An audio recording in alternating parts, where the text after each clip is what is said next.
that allow us to take down hundreds of millions of accounts that are fraudulent every quarter.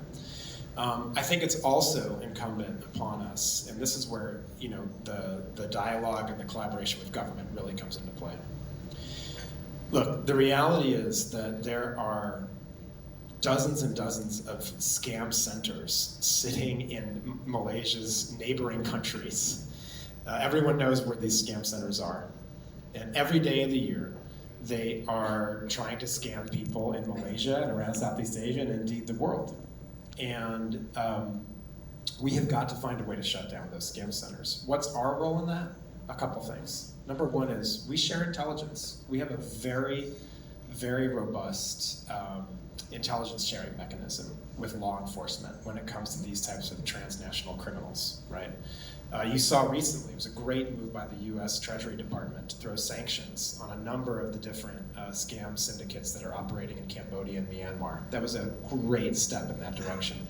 We've seen arrests that were recently taken place in Thailand and in Singapore related to these scam syndicates that are operating across the world. That comes as a result of the collaboration between companies like Meta and other partners and law enforcement around the world, right? So, and the other piece for us is, like I said, deny the scam centers the ability to use our platforms. So just as an example, in the first 6 months of the year, we've taken down 12 million accounts on our platforms just associated with those scam centers in Cambodia and Myanmar, right?